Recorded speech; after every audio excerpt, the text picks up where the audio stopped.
अब हम लोग आते हैं अनुच्छेद 28 पर। तो अनुच्छेद 28 के कई सारे पार्ट हैं। अनुच्छेद 28 के 3 पार्ट है ना। अनुच्छेद 28 के 3 खंड होते हैं, 1, 2 और 3। 1, 2 और 3। सब लोग लक्ष्मीकांत की किताब ले लीजिए, ठीक है ना। हमारे पढ़ाने के बाद हो सकता है लक्ष्मीकांत का जो डाटा है वो भी कम पड़ जाए, तो डी बसु उठा लीजिएगा।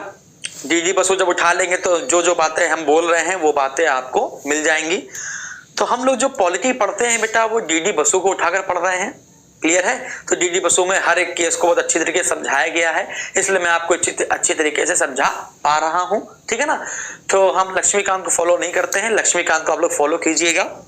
प्री तक के लिए बहुत अच्छी किताब है ना। मेंस के लिए आपकी डी बसु ही काम आएगी, लेकिन अभी आप खरीदिएगा मत, है ना, जब तक हम पूरी तरीके से आपको पढ़ा नहीं देते, ठीक है। तो जो अनुच्छेद 28 है वो शिक्षण संस्थाओं के बारे में बताता है ना। शिक्षण संस्थाओं के बारे में जैसे मान चलिए अनुच्छेद 28 का जो पहला पार्ट है वो क्या बताता है, यदि कोई शिक्षण संस्था किसी राज्य द्वारा बनाई गई है, मतलब सरकार द्वारा बनाई गई है ना, और वही उसका भरण पोषण कर रहा है, ठीक है ना, तो उसमें धार्मिक शिक्षा नहीं दी जाएगी। याद रखिएगा, यदि राज्य द्वारा कोई शिक्षा संस्था बनाई गई है तो उसमें, है ना, किसी पर्टिकुलर धर्म को बढ़ावा नहीं दिया जाएगा। बात क्लियर है।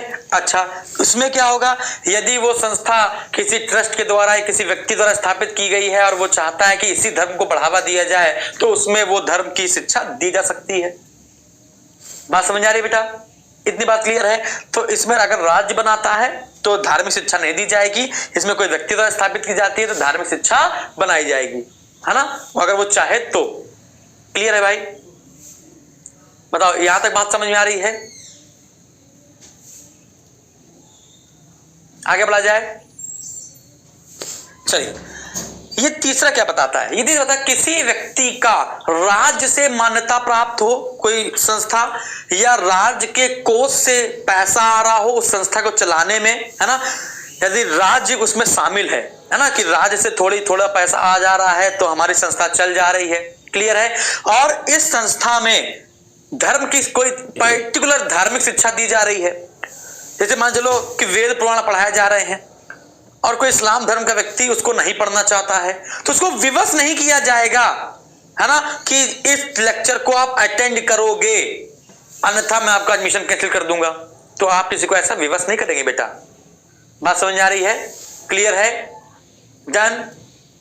हाँ, यदि जैसे मान चलिए कोई बच्चा छोटा है, बच्चा अगर छोटा है ना, और बच्चा अगर छोटा है और तो वो संस्था वाले उसके माता पिता बुलाएंगे, संरक्षक बुलाएंगे और उनसे कहेंगे कि भैया देखो हमारे यहाँ अभी हिंदुज्म चल रहा है, हिंदू धर्म पढ़ाया जा रहा है, 4 दिन तक ये क्लास चलेगी। अगर आप अपने बच्चे को भेजना चाहेंगे 4 दिन की क्लास में तो भेज सकते हैं, नहीं भेजना चाहेंगे तो मत भेजिए। तो वो माता पिता को भी डिपेंड करता है कि वो उसको भेजना चाहते हैं कि वो भेजना नहीं चाहते, ठीक है ना।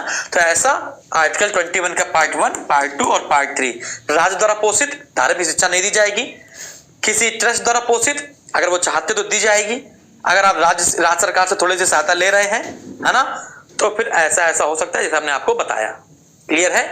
तो डिपेंड करेगा उन पढ़ रहे बच्चों के ऊपर, उसमें शामिल व्यक्तियों के ऊपर कि वो शामिल होना चाहते हैं आपकी उस शिक्षा में कि शामिल होना नहीं चाहते, ठीक है।